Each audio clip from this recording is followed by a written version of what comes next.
Hello and welcome to Husky Talk Conversations with Cully and Conlon. I am your host, the best podcast host in the universe, Steve Cully. I would like to thank our sponsors at Procyon Partners. Procyon Partners, they specialize in wealth management, employee benefits, retirement planning. President Sean Rabinowitz, proud supporter of all the shows we do in our podcast network. Green Street Trust International is owned and operated by Rennell Jump in West Palm Beach, Florida. They offer a variety of services, but they specialize in tax plans for businesses large and small. They will save you money or get you a big fat return. To get your free consultation, go to www.greenstreettrust.com. Pete Finch and the Finch Law Firm. They are out of Bridgeport, Connecticut. And if you've suffered any type of personal injury, you want to go with him. A car accident, a slip and fall, your mother-in-law ran you over with her car, your wife tried to stab you. The Finch firm is for you. Pete has won legal battles all over the state of Connecticut. He will go to war for you to get every dollar you deserve in compensation. In a pinch, call Finch. And his website is just thefinchfirm.com. Finally, we have a new sponsor, Luther James Insurance. He is out of Edgewood, New Jersey, and it's James Whitfield who runs it. For over 3 years, James has dedicated himself to the art of financial planning, advanced insurance planning, and advanced retirement strategies. He helps out law enforcement achieve financial stability. His journey in this industry is more than a career, it's a passion. He helps with dealing with the financial pressures of retirement. Fear of the unknown is real. You can check out his website at lutherjamesinsurance.com. So we're happy to have James aboard, and we wish him the best. Dynamic Human Performance, owned and operated by Andre Dixon. He trains boys and girls of all ages in Hartford, Connecticut, in the state-of-the-art 5,000 square foot facility. He also started a boot camp program every day, 6 a.m. If you want to get in shape, you go work with Andre. His athletic development program has been fantastic. He takes athletes, boys and girls, pick your sport. He trains you from the ground up and develops you to be the best you can possibly be. Andre has sent boys and girls of all sports to college on scholarships. To work with Andre, go to www.dynamichumanperformance.com. Julius Williams runs the Trench Mob in Decatur, Georgia. They train linemen, offensive and defensive linemen. They compete in 5v5 tournaments all across the country. They are the best of the best. They are ranked currently number 2, although I said Julius is appealing that decision right now. He disagrees. They should be ranked number 1. And as I've also stated, there is no appeals process, but he is still fighting for that number 1 spot. Julius has sent kids to Florida, Florida State, Miami, Tennessee, Clemson, Georgia, Alabama, to name a few. So if you're a lineman, we also have the Trench Mob show, 7:30 Friday nights. And go to www.battleofthetrenches.com. And finally, the lady of the hour, former UConn legendary basketball star and current head coach at Western Connecticut State University, Maria Conlon. Hi. It's great to see you. It is. How you been? How was Montreal, first of all? Montreal was cool. Isn't it a cool city? Yeah, it's a lot of history there. I had never been. I've been to Toronto, but never to Montreal. So, yeah, it was a cool trip. The Ritz-Carlton was ridiculous. Yeah, Um, I know. it's totally ruined any experience I'll ever have Good hotel. in the future at any other hotel. But yeah, no, it was a good time. It was good to just get away and relax for a couple of days. And I still worked a little bit, but for the most part, it was super Well, relaxing. you were in the trip, so Yeah, nobody works I think harder than so. you. Nobody Yeah. works harder than you. Nobody works more jobs than you. Um, so we have gotten a plethora of questions Ooh. that I had to ask you about. I didn't even know this, but apparently Charles Barkley made some comments about Caitlin Clark after the All-Star voting came out. Mm, I don't know if you heard about this. I did not. Hmm. Um, what did he have to say? Well, it just got a flood of questions for you about it. Okay. Basically, it's been over a year since Diana sent the infamous message to Caitlin Clark ahead of her rookie season, and she's now again in the middle of controversy. Um, she got the highest fan votes, 1.3 million, and she earned captain honors for the All Star team. Okay, when the players voted, she finished ninth ranked among guards by her peers.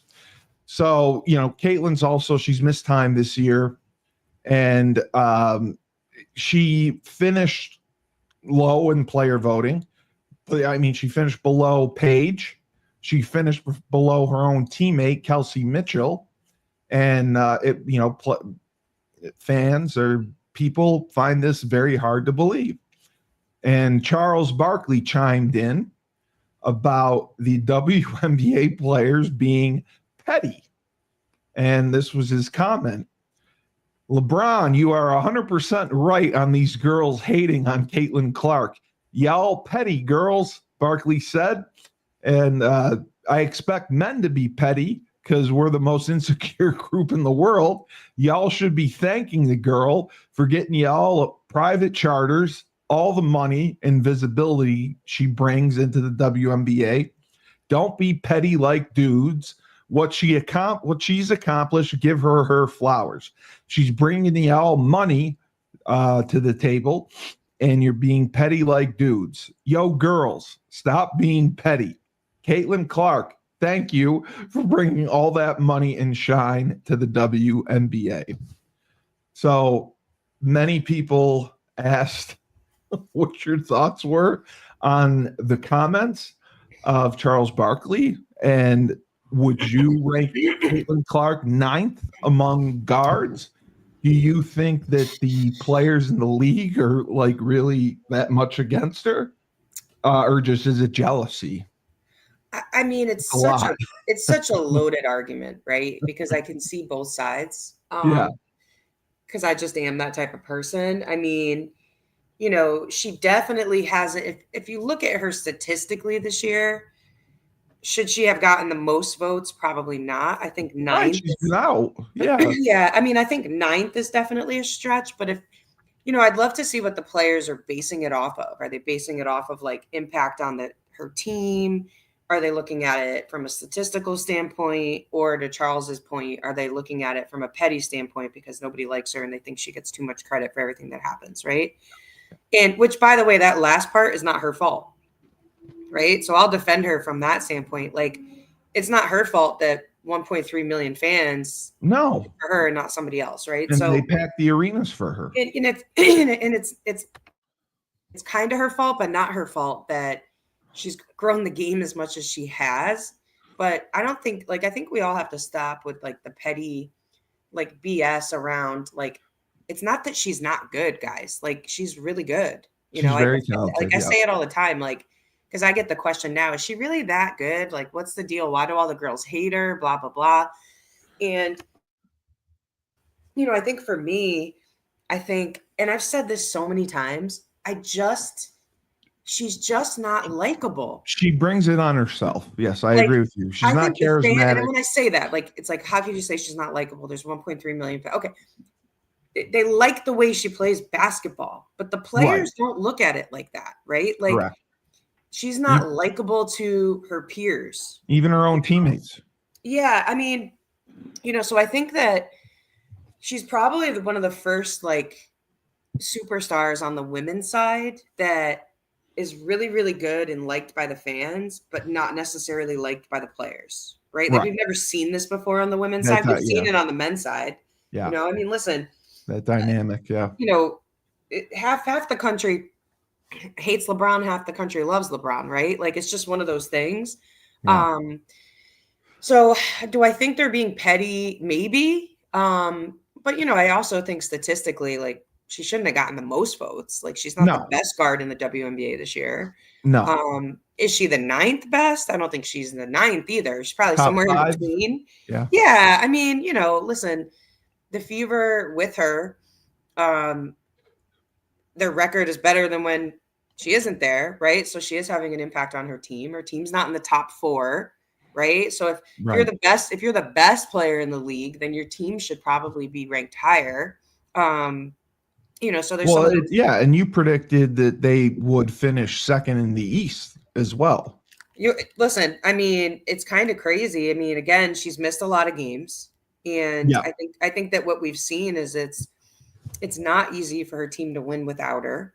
Well, I mean, they're third right now in the East. Yeah, I mean, they're third in the Eastern Conference, right? They're what, 8th overall? They're 8-8. They're just at 500. So they're right on the cusp there. I mean, I think Atlanta has had a really great first half of the season, or Nobody Indiana would be, they'd be second, which is where I thought that they would fall. But they could still get there when she gets back. Yeah, I mean it's still early. We're almost halfway through, I guess. But I mean, look at last year. So last year before the break, the Fever weren't really winning a lot of games, and then they made a huge push on the back end. So I think it's still early. I also think like what people have to understand is from a player perspective, right? So her team's played 16 games. If she's missed 6 of those, which is, I think that's about around what she's missed, right? 7. So she's missed, almost a third of the games. How do you rank her that high? Exactly. When you got other guards that have played all 16 and they have just as good a stats. So, I think that the fans and everybody else got to relax a little bit with the petty comments, because I don't think that's 100% it. I do think there are some players that just can't stand her because they can't stand her, but. I think overall, if you look at it statistically, like you don't like Charles, you do not vote or rank people based off of how much money they bring into the league. It's a player performance voting system. It's not how much money is in the bank account this month system. Like it's not based off of that, Right. Exactly. I 100% agree with you on that. And I do think, like you said, I think she just doesn't have that charisma. She's not likable as a person, but as a player, when she's on, and she has made a difference for her team. The other thing, the other question that came in was about Chicago's Angel Reese, of course, setting a WNBA rebound record a couple days ago. And as they've dubbed it on Twitter, me bounds. And my co-host Frank on the other show said there were a couple guys who would place bets. You could bet on Angel Reese whether she'd make or miss her first shot of the game. And they did this for like every game for 2 weeks, and she missed her first shot for like 15 games straight. And that's why she gets all the rebounds. So is the rebound record something to be proud of, or is it something that She just happens to not be that great of a shooter and just gets her own rebounds. Well, I mean, listen, I think you got to look. I'd be interested to see the stat of how many of her offensive rebounds are off missed shots of her own. Right. I mean, she's an excellent rebounder. You know, Yes. I looked at one of her box scores the other day and she had like 11 defensive rebounds one game. So it's not like she's only getting offensive rebounds. Right. Is it a little skewed? Because maybe she gets 2 or 3 every game off of a missed layup, maybe. But, I think that a rebound is a rebound. I mean, even though she missed it, somebody else could have gotten the rebound and she still fought for the ball, right? So, exactly. I think you can give credit where credit is due. I think that because her scoring ability isn't necessarily what people thought it would be, I think that stands, the rebounds stand out a little more, but we wouldn't be talking about this if she was scoring 25 a game and ripping down 15 rebounds and 5 of them just happen to be off her own misses. I think that's the part that's a little bit of a detriment, is that her overall productivity isn't great. Well, yeah, and the team overall is not doing well. No. That's the crazy. And by the way, they're hard to watch. They're really hard to watch. It is painful to watch. Yeah, they're hard to watch. They're not a fun team to watch at all. Yeah, what are they, like 5-11? I think they're 5-11. Yeah, it's worse than them is probably the Sun. Yeah, the Sun are 2-15. Yeah. So yeah, I mean, I tend to not worry about the Angel Reese drama. I mean, I'm in it for the memes. Yeah, they are. That's it. The TikTok ones are funny. Yeah, for sure. Exactly. The other news was the Aces acquired forward Nalissa Smith, I hope I'm saying that right, from Dallas for a first-round pick.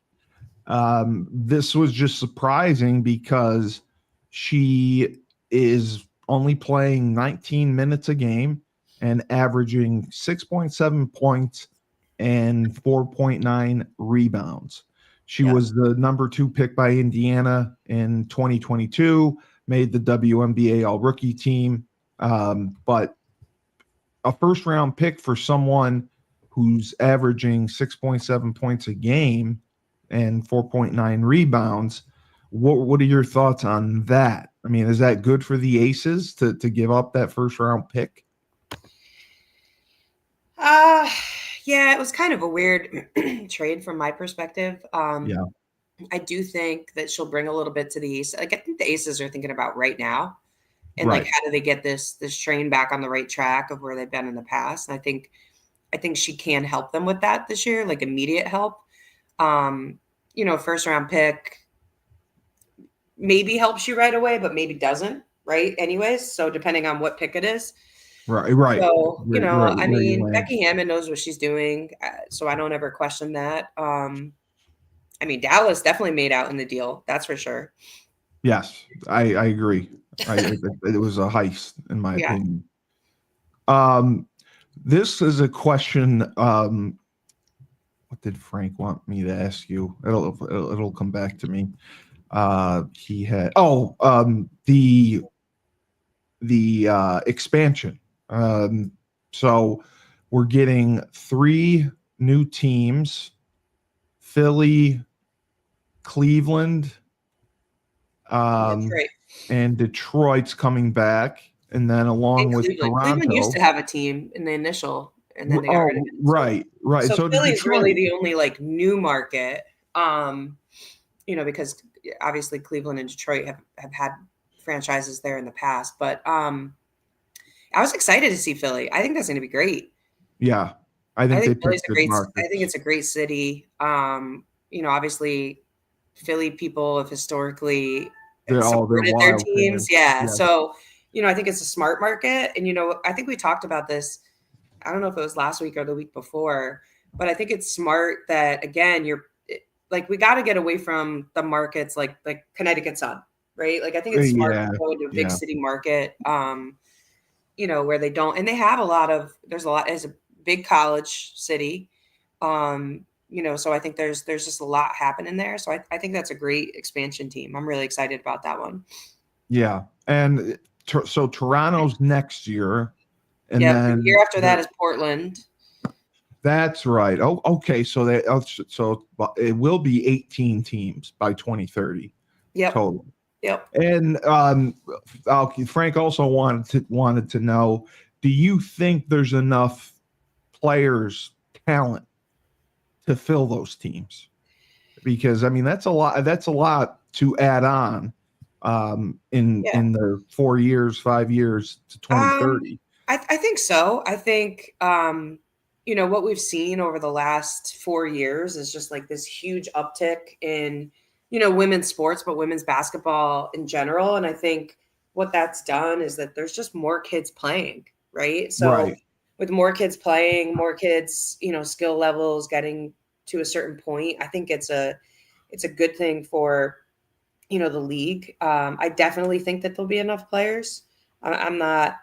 I'm Yeah. not at all worried about that. I mean, there's a lot of good talent that got drafted this year that gets cut from franchises because they don't have enough space. So I think, giving some of those players an opportunity to play here and not have to go abroad is a good thing. And I think there'll be plenty, Frank has to remember too, right? Like it's not just the US, right? So the WNBA, is now women's basketball has become more global, right? So Absolutely. you've seen more players come over from Europe, from, Japan, from Australia, China. So, it's not just the US pool that's expanding. I think when you look at it as a whole, or even if you look at the NBA with all the other, Exactly.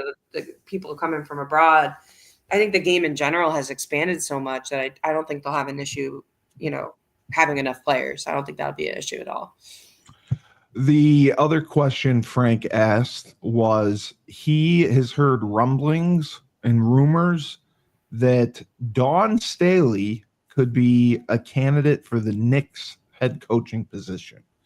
Is Listen, that there's a movie about that, right? is With that Whoopi fact or Goldberg back in the fiction? day. I mean, it's kind of the script's already been written. Yes, that's right. Um, so it's kind of like already been out in the universe. I forgot about that. You're Yeah, right. yeah. So yeah, I mean, I don't know. You think she's a serious candidate?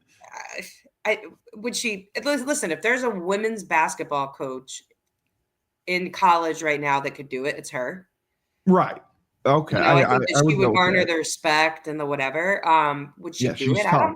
I don't know. I mean, it's funny because I actually looked when I saw Philly was an expansion team. I was like, oh, Dawn will stay another 4 years at South Carolina and then she'll take over for Philly. She's a Philly girl, But who Right. knows? I mean, I don't know. I think that's far fetched. I think it's been thrown out there. Could I see it happening? Yes. Could I see it not happening? Yes. I don't know. But Yeah, I mean, do I you did think see she'll those interview? rumblings. Do you think she'll get? I mean, do you think she'll actually interview for it? I don't know. I mean, I think if Yeah. I'm her and they want to interview me, I do it, right? It's good exposure. I think Yeah. it's great for the women's game that she's even in consideration. So if they give her an interview, I would definitely take it. Why not?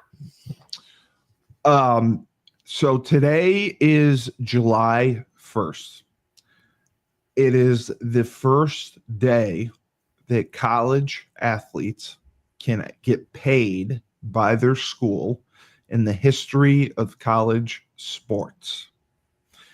What are your thoughts on that? This is the day that players can start getting checks, or checks can When come. you first said it's the first of the month, I thought you were going to bust into the Bone Thugs and Harmony song. It's the first of the month.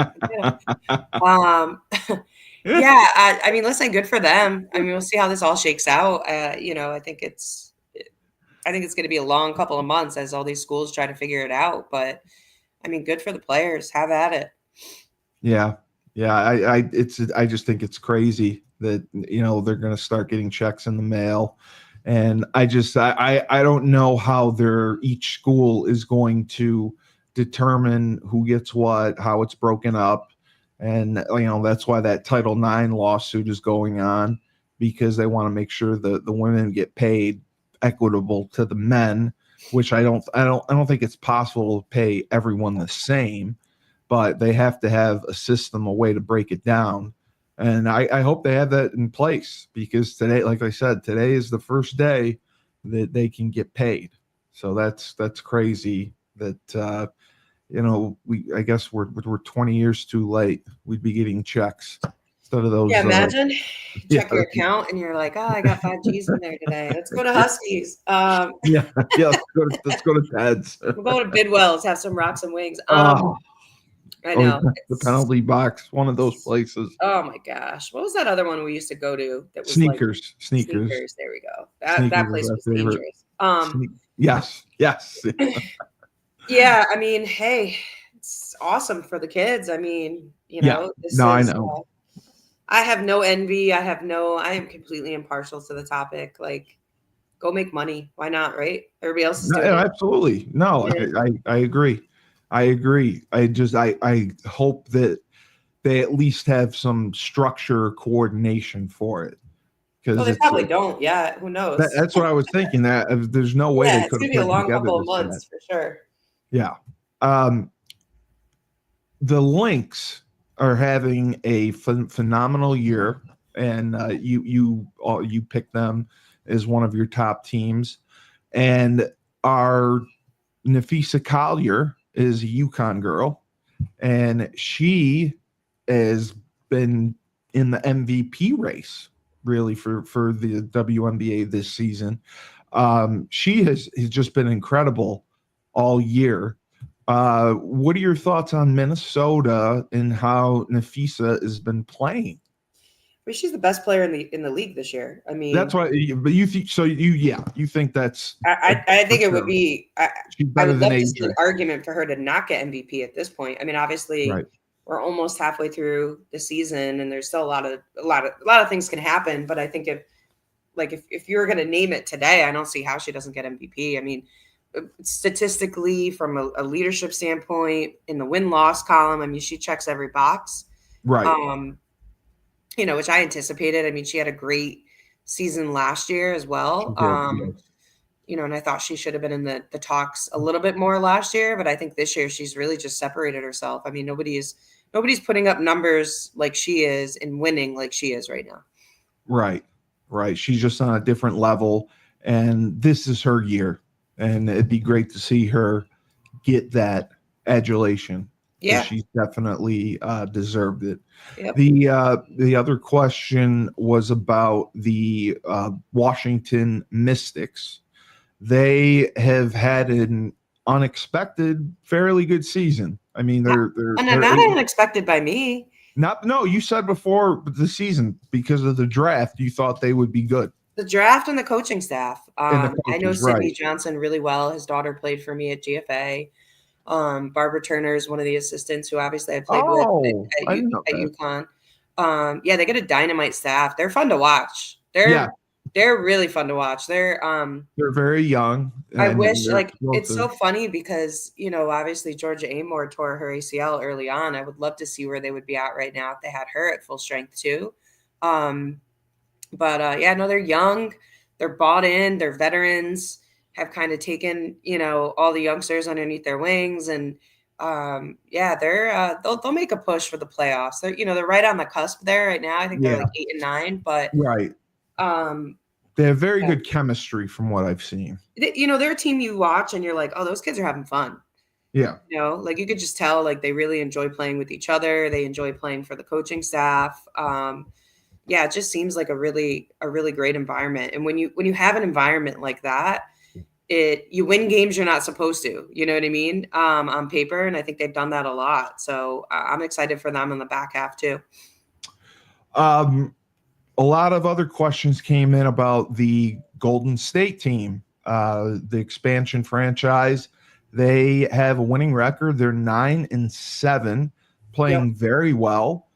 What are your thoughts on that? I mean, just an expansion team coming in and, they're ranked 5th in the power rankings for ESPN. Yep. And, they're doing much better in the standings. They're 4th in the West, just a few games back from moving up.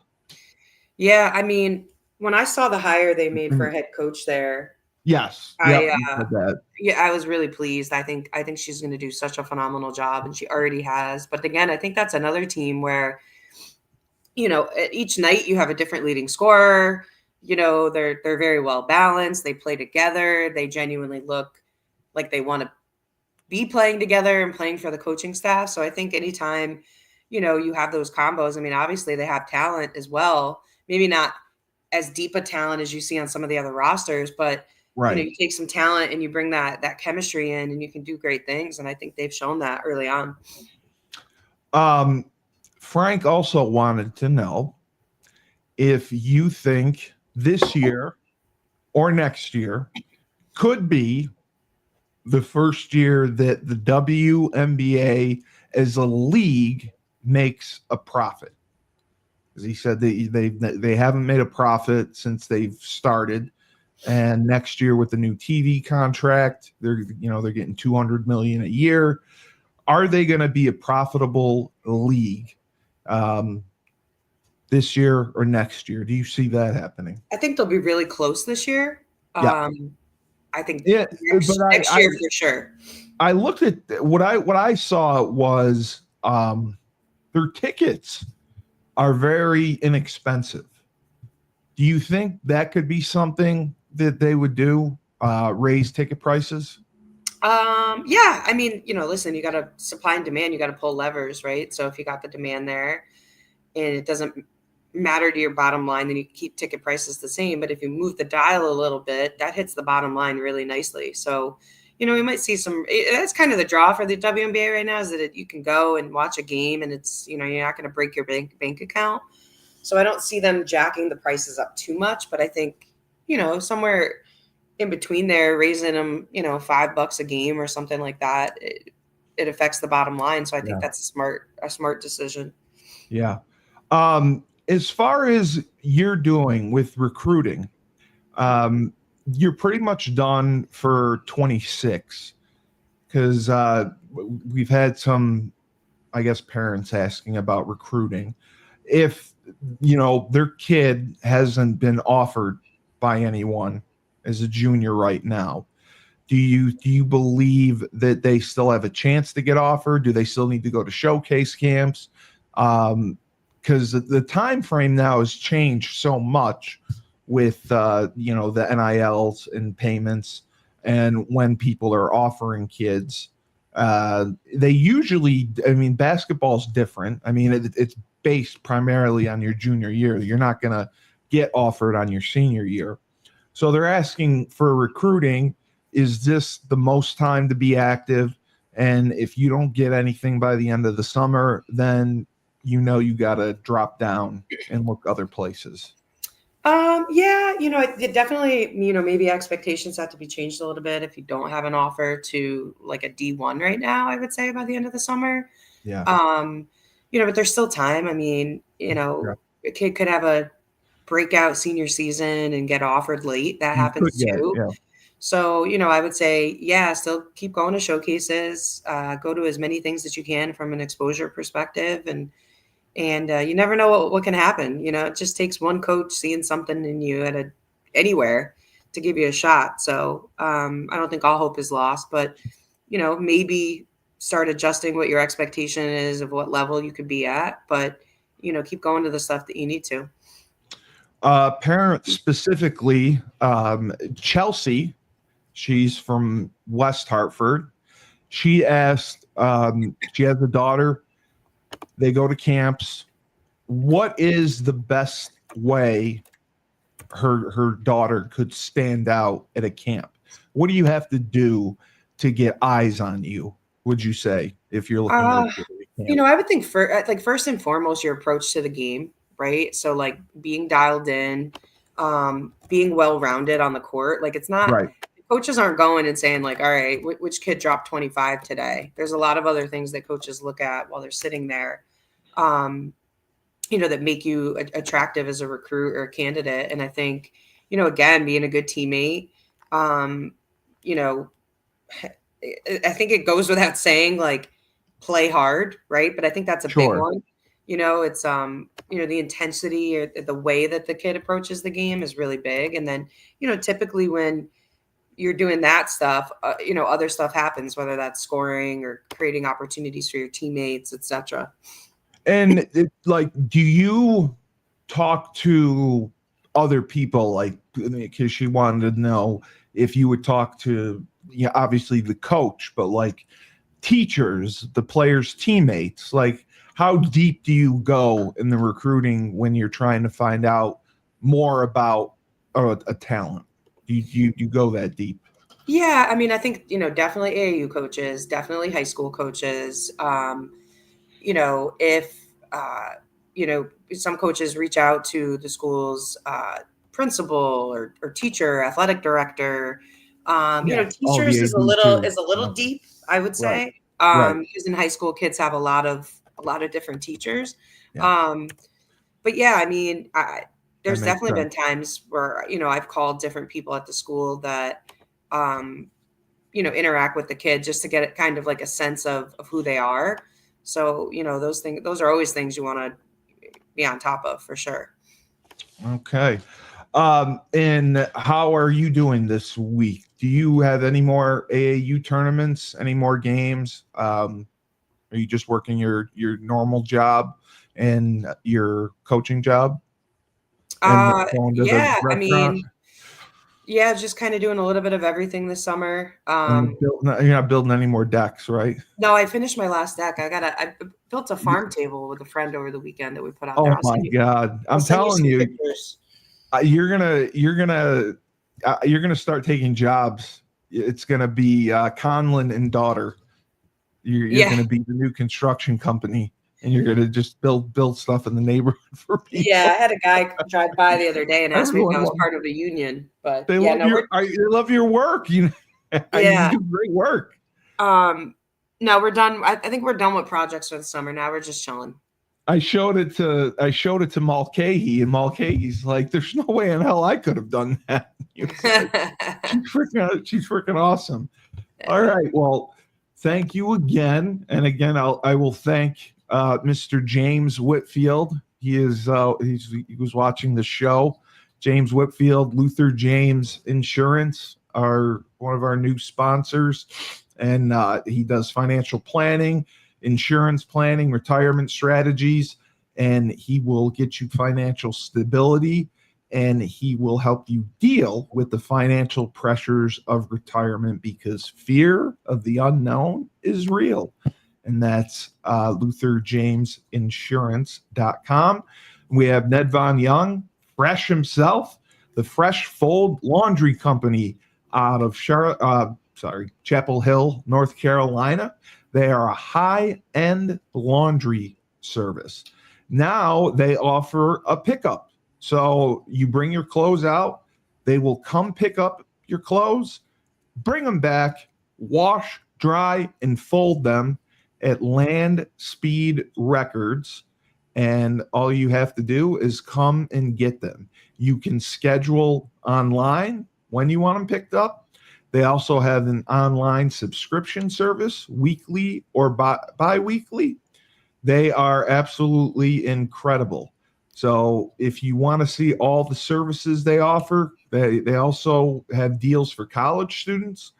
Go to freshfold-laundry.com. So for Maria Conlon, UConn legend, and now head coach at Western Connecticut State, and also probably heading up a new construction company. Thank you very much. I am Steve Cully, the best podcast host in the universe. Remember, when life gives you lemons, don't make lemonade. Take 2 oranges, throw them right back at life.